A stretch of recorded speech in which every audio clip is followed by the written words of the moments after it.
Hi guys, welcome back to my channel. Today we are doing the first wrap-up video of the year. I actually technically think it's the second one because I did my December TBR and posted it in January, but this is the first wrap-up of a month that actually happened in 2024. We have a lot of good reads on this list. In fact, my cart is overflowing. Because I read so many books this month. I read 10 books, 3 of which were arcs. First month of 2024, and I read 3 arcs. I think I read 3 arcs in total last year. Like, in total, I read 3 arcs, and I've already read 3 in January alone. And I have 2 coming later in the year. Later in the first half of the year. So yeah, I'm very excited about this reading month and then like future reading months. It's gonna be very good. Also, I haven't talked about this yet on Instagram, but I did hit 1,000 followers last night. So thank you for 1,000 followers on Instagram. That's like crazy. That's like 1,000 people. 1,000 people follow me on Instagram. They like my content. 1,000 people. It's wild. So let's get started with my January wrap-up.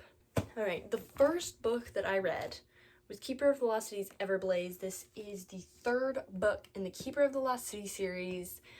This is obviously a reread for me, and yeah, it's just, these books are always so good. I gave it 5 stars, obviously.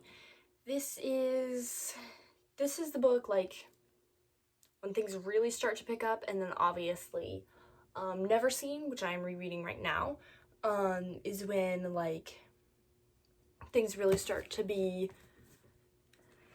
real, I guess, like, the things that are happening, that take you, like, throughout the series.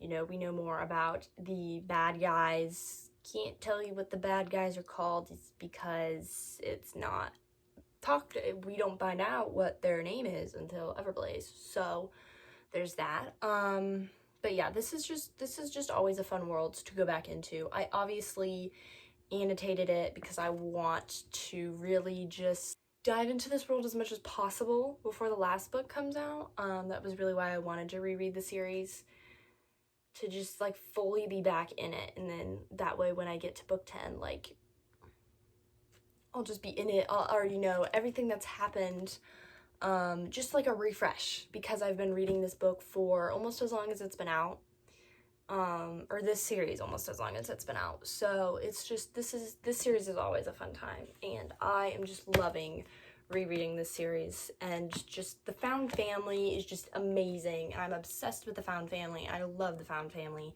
Next, I read The Wicked King by Holly Black. This is the 2nd book in the Wicked King trilogy. I gave it 4.5 stars. It was so good. The ending made me so sad and mad at the same time.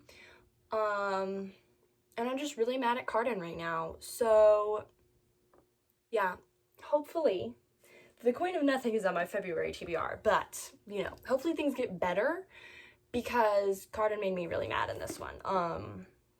There's obviously not much I can say because this is the 2nd in the trilogy, but if you haven't read this trilogy, I highly recommend it. It's very good. It's not that, there's like 0 world building, like, whatsoever. At least that's what it feels like to me. But then again, my main genre that I read is fantasy, so world building is like nothing to me. But I really feel like there's not a lot of world building. There's not a lot of complex things that happen. And it's a very unique way to do like the Fae world, like the Fae human world. It's a very unique way, and it's very different than like other books that I've seen that have like those 2 kinds of things. And I don't know, I just really enjoy that about that it's unique and it's not the same, and like there's tiny little details that make it even more different and unique, and I really enjoy that about this series. And then obviously we stand Jude for the rest of eternity, so there's that. Then I read Heartless by Elsie Silver. Gave it 5 stars. Obviously, Cade and Willa. Yeah. You know, I've never read Single Dad, but I know it's very controversial, but I think I like Single Dad because this book is just, this whole series, listen, let me tell you, okay? Like I said in my December wrap-up when I was talking about Flawless, okay? The Yeehaw romance is not something that I ever thought that I would enjoy. But here we are, in love with a Yeehaw romance series. It's not one book, it's a 5-book series, and I'm just absolutely in love with it. So yeah, apparently Yeehaw romance is my new favorite kind of romance, and I'm honestly not mad about it. Am I surprised? Oh, I'm 100% surprised. But yeah, Yeehaw romance.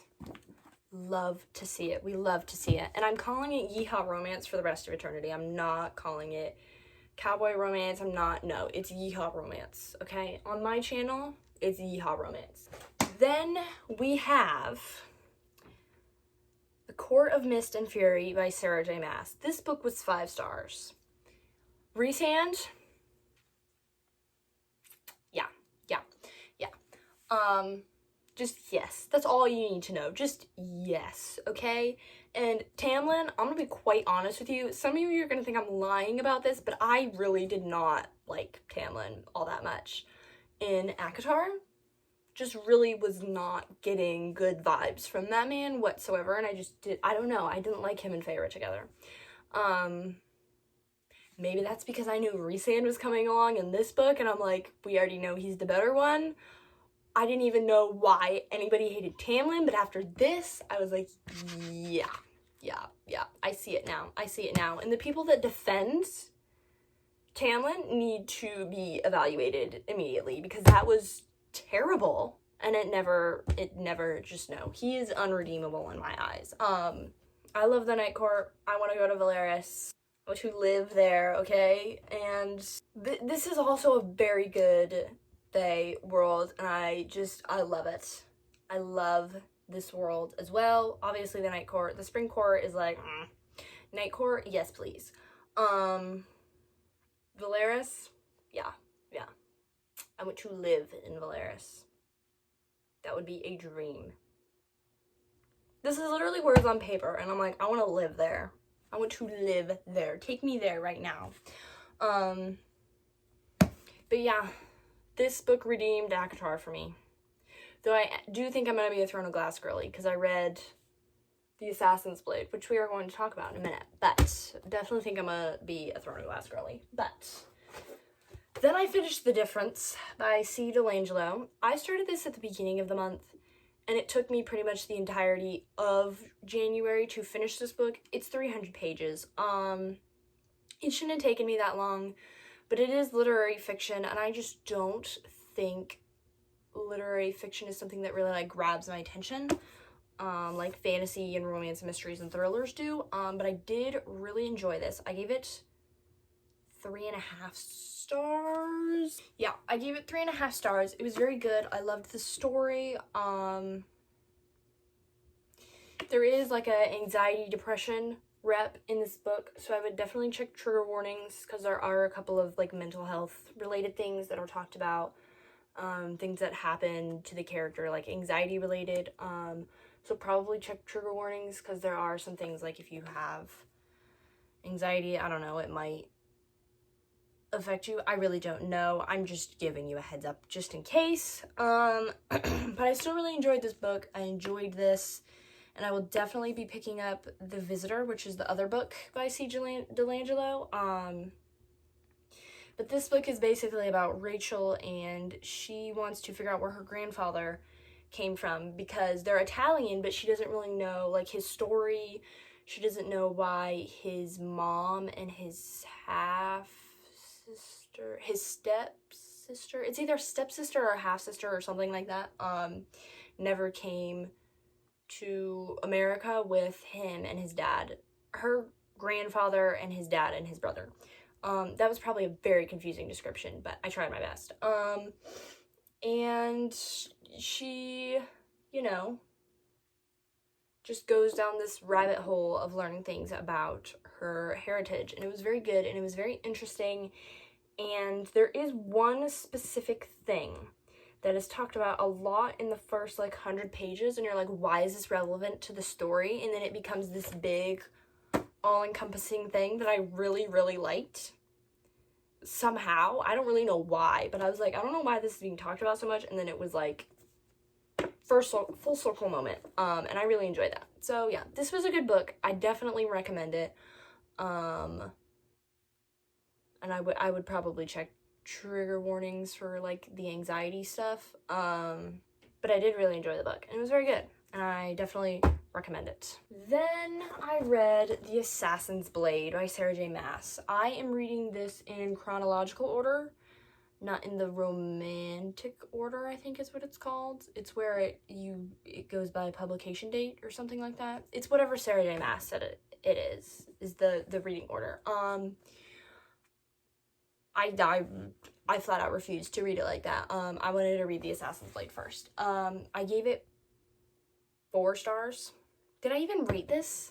I gave it 4 stars. I was really questioning whether or not to give it a rating, kind of, because it's a bunch of novellas. But the story that it takes you on, like all the different novellas, the story that it takes you on, I love it. And I don't know how to pronounce her name. It's Celiana, something like that. I love her, and I cannot wait for Throne of Glass. And to just really, like, truly start this world, but this was, like, a little glimpse, and I'm already obsessed, which is why I think that I'm going to be a Throne of Glass girly, not an ACOTAR girly. Then again, there was also Crescent City, which I'm pretty sure is a crossover of all 3 series, so that's gonna be a wild experience. But yeah, I'm very excited to get into this world. I think I'm going to love it, because this book, it's 5 novellas, right? It's 5 novellas, and I love it. And typically I don't rate novellas, like, you guys know this, and I gave 4 stars, so definitely gonna be a Throne of Glass girly. Then we have The Ranger's Apprentice, The Royal Ranger, The Missing Prince. I gave this 3 stars. I can't really tell you much about this world other than they go to Galatia. Galatia, yep, we're calling it that. And yeah, I love this world so much. It's very unique. It's almost like a Western, but it's fantasy, like Western America, like Mexican standoff type stuff, but, like, it's bows and arrows instead of guns. I'm really not doing this justice, but this is a very fun world, and it was a very quick read, and I loved it. So yeah, I only gave it 3 stars, but I really love this world, and it was like a quick read. There wasn't really much that happened, and it left us on a cliffhanger, so I really want to read Escape from Fallacy. Maybe I'll read it this month. It's like a little over 200 pages. So, then we move on to my 3 arcs. I read 3 arcs in January. So the first 2 we're gonna talk about at the same time-ish, because they're the first 2 books in a series, okay? The second book is coming out April 4th, and I got sent arcs of the first 2 books because I hadn't read the first one yet, but I said I was willing to read the first one when I signed up for the arcs, and for some reason, the author, Abigail Thompson, decided to, instead of pick somebody that had already read book 1, send me both arcs. So I read The Whispers of the Wind and then The Silent Screams of the Sea. I give them both 5 stars. They are Christian fantasy, and I need book 3 like I need the air that I breathe. Because that cliffhanger was quite literally the worst pain of my life, and now I'm terrified for Emma. Absolutely terrified.